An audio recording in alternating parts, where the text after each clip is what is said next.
Hello friend, welcome to my channel. दोस्तों, एक बार फिर से हम लेकर आ गए हैं आपके लिए प्रीवियस ईयर पेपर के आए हुए क्वेश्चन, जो कि पेपर हम आपको सॉल्व करवा रहे थे। नवोदय विद्यालय पीजीटी का पेपर था 2014 का। उसके इससे पहले हम आपको करवा चुके हैं 24 क्वेश्चन। आइए हम देखते हैं क्वेश्चन नंबर 25 यानी कि क्वेश्चन नंबर 25 में देखेंगे। जो क्वेश्चन हमारा आपको स्क्रीन पे दिखाई दे रहा है, क्या दे रखा है?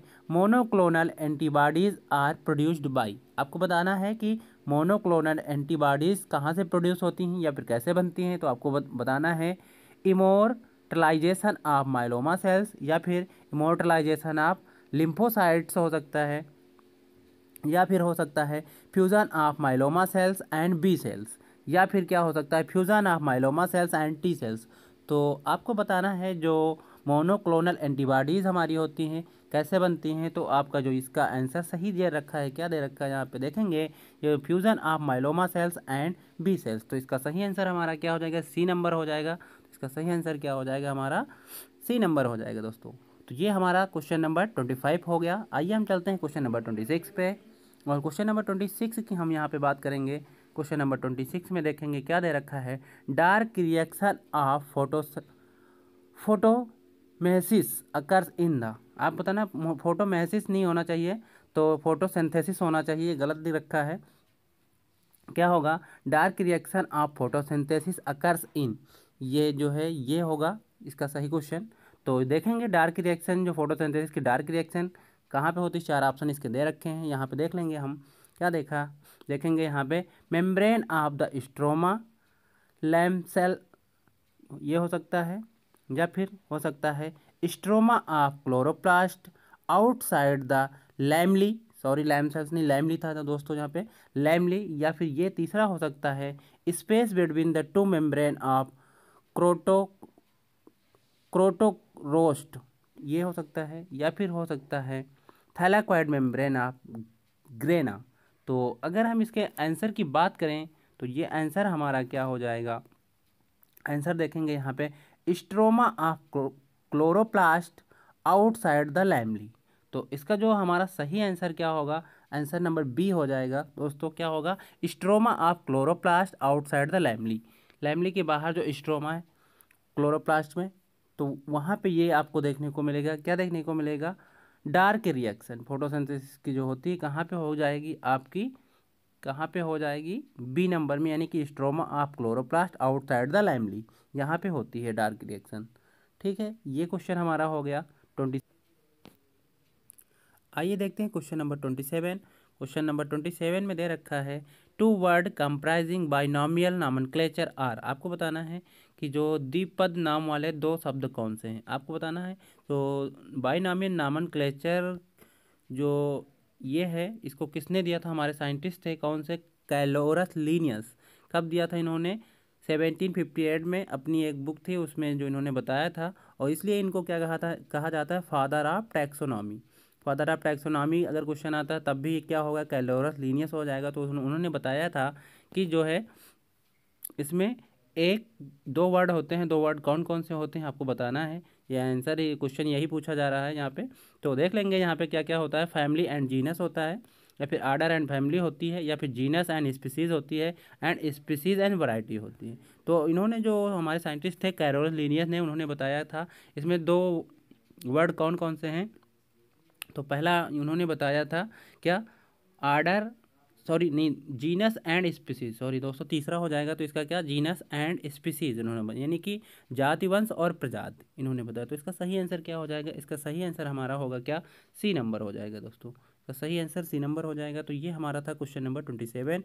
आइए देखते हैं क्वेश्चन नंबर 28। और क्वेश्चन नंबर 28 में हम देखेंगे क्या दे रखा है। Birds differ from bat in the absence of. जो चिड़िया होती हैं बैट से डिफरेंट होती हैं, भिन्न होती हैं। कैसे होती हैं? क्योंकि उसमें आपको देखना है क्या क्या डिफरेंट होता है, कि क्यों भिन्न कही जाती हैं, या फिर भिन्न होती हैं, या फिर डिफरेंट होती हैं। देख लेंगे यहाँ पे। तो क्या है?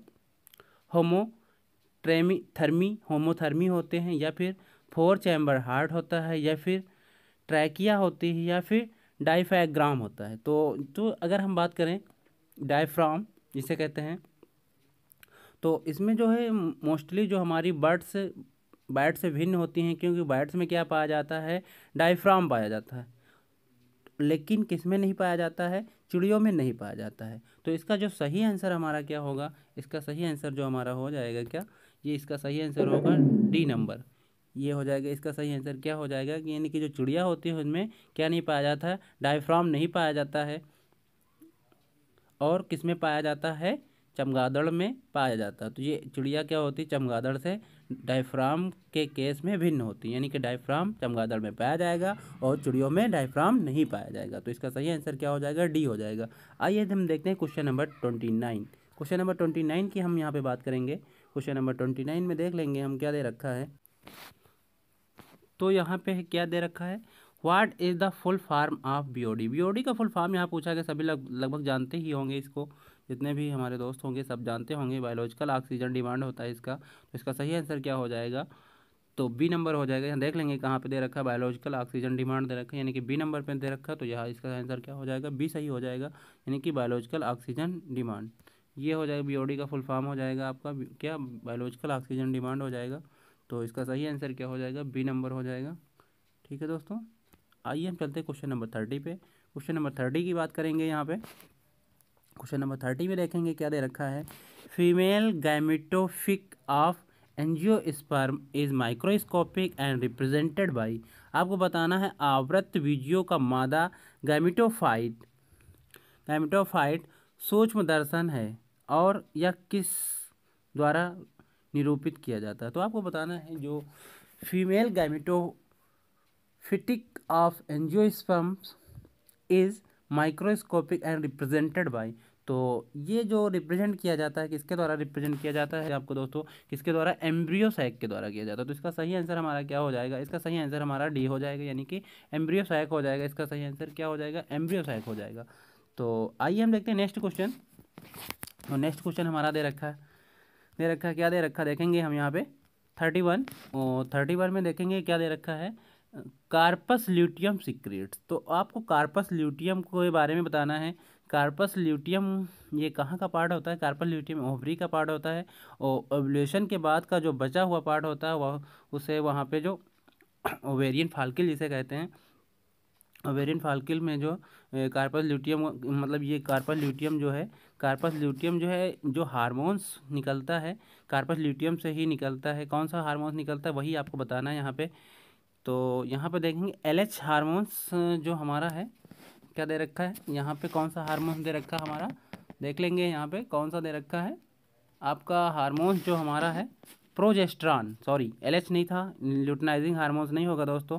तो इसका जो हार्मोन्स हमारा होगा क्या, प्रोजेस्ट्रॉन हार्मोन्स होगा। प्रोजेस्ट्रॉन जो हार्मोन्स होता है ये जो है कहाँ से निकलता है, कार्पस ल्यूटियम सिक्रीट करता है। मतलब ये कार्पस ल्यूटियम जो एक बचा हुआ रिमेनिंग पार्ट होता है ओव्यूलेशन के बाद, जो उसे क्या कहते हैं, फॉलिकल का जो पार्ट होता है ये बचा हुआ, उसे हम कहते हैं कार्पस ल्यूटियम। ये क्या सिक्रीट करता है, प्रोजेस्ट्रॉन हार्मोन्स जो हेल्प करता है वो जो फर्टिलाइजेशन के बाद जो जाइगोट बनता है उसको यूट्रस में एडजस्ट होने में ये हेल्प करता है। तो ये प्रोजेस्ट्रॉन हार्मोन सिक्रीट करता है और जो है ये हेल्प मिल्क फार्मेशन में भी हेल्प करता है।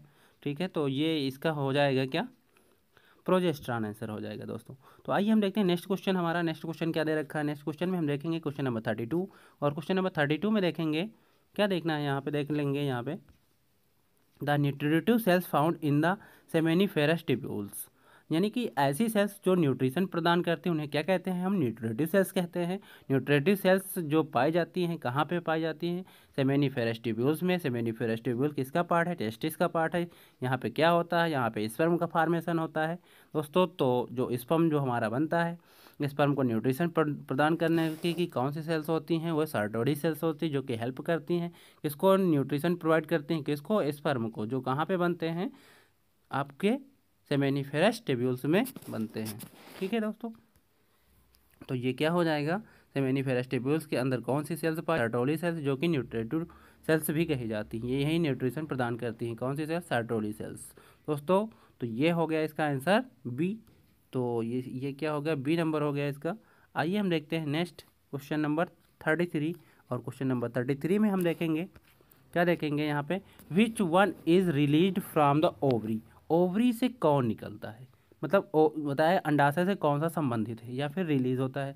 तो आपको इसमें बताना है कि इसमें क्या बताना है आपको, इसमें बताना ये है कि इसका सही आंसर कौन होगा, प्राइमरी oocyte होगा या सेकेंडरी oocyte होगा या ओवम होगा फिर ओगोनियम होगा। तो इसके अगर हम एग्जैक्ट आंसर की बात करें, which is release from the ovary, ovary से क्या निकलता है, ओवरी से तो ओवम निकलता है, ठीक। लेकिन ओवम निकलने से पहले हमारा इसका जो सही आंसर दिया गया था, जो आयोग ने माना था, इसमें क्या माना था, सेकेंडरी oocytes को माना था। तो इसका सही आंसर क्या हो जाएगा, सेकेंडरी oocytes हो जाएगा दोस्तों।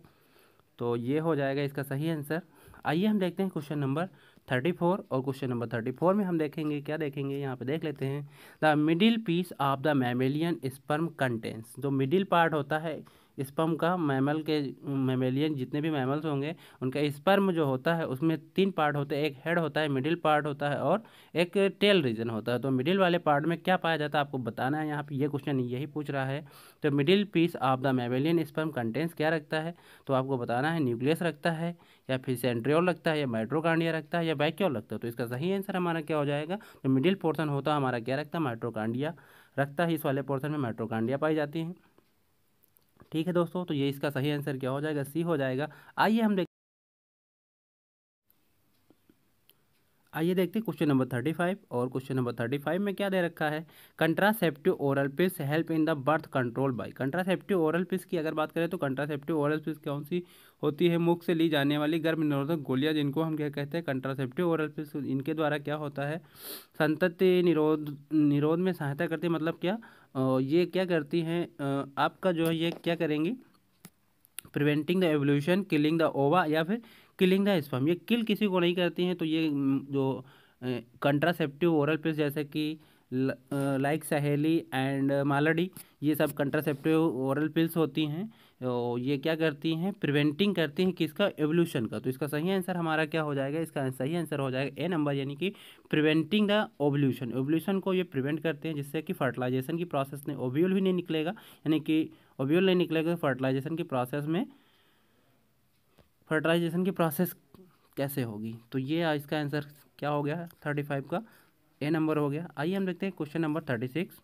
और क्वेश्चन नंबर 36 की अगर हम यहाँ पे बात करेंगे तो देखेंगे यहाँ पे, the maltose is an oligosaccharide made up of 2 monosaccharides which are. बताया गया है जो माल्टोज हमारा है ओलिगोसैक्राइड है, ये दो मोनो मतलब क्या है, ओलिगोसैक्राइड, जिसमें जो ये बना होता है किससे किससे बना होता है ये पूछाएगा, मोनोसैक्राइड 2 मोनोसैक्राइड से। तो मोनोसैक्राइड के नाम बताने हैं आपको।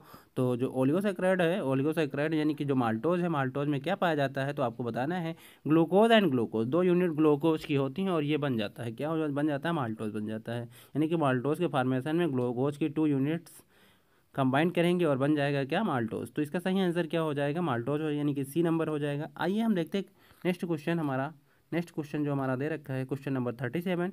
और क्वेश्चन नंबर 37 की अगर हम बात करेंगे तो क्वेश्चन नंबर 37 में हम देख लेंगे क्या दे रखा है।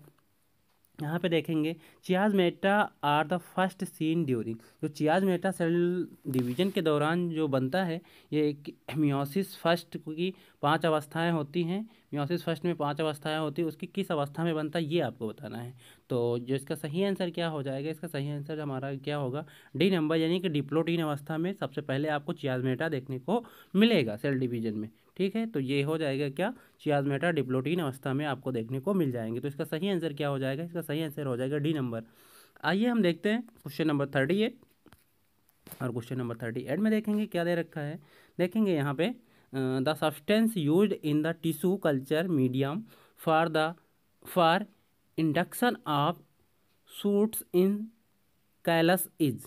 तो आपको बताना है कि कैलस में टहनियाँ लगने के लिए ऊतक संवर्धन माध्यम में प्रयुक्त पदार्थ तो कौन सा होता है, तो आपको बताना है काइनेटिन होता है। काइनेटिन कहाँ से निकलता है, स्पर्म ऑफ फिशेस। तो स्पर्म जो होता है फिशेस के स्पर्म से मेनली ये सबसे पहले बार डिनोट किया गया था। उसके बाद जो है अगर इसकी बात करें काइनेटिन का जो है, काइनेटिन जो सबसे पहले 1956 में जो देखा गया था, मिलर ने इसको नोटिस किया था, ठीक है दोस्तों। तो ये जो है सबसे पहले कहाँ पे नोटिस किया गया, सबसे पहले नोटिस किया गया था ये फिशेस के स्पर्म में, ठीक है। तो ये क्या करता है, ये ऐसा सब्सटेंस है जो टिश्यू कल्चर मीडियम में यूज किया जाता है किसके लिए? सूट इन कैलस, ठीक, induction of suit in callus, इसके लिए यूज किया जाता है। तो दोस्तों ये था हमारा आज का, ये थे हमारे दोस्तों आज के कुछ इंपॉर्टेंट क्वेश्चन जो कि प्रीवियस ईयर पेपर के ही है। तो दोस्तों जो दोस्त हमारे नए हैं अपने चैनल पे बने रहें और चैनल को सब्सक्राइब कर लें, और जो दोस्त हमारे पुराने हैं वो अपने वीडियो को देखते रहें, अपने दोस्तों को भी शेयर करें जिससे कि आपका फ़ायदा हो और अपने दोस्तों का भी फ़ायदा करवाइए। थैंक यू दोस्तों।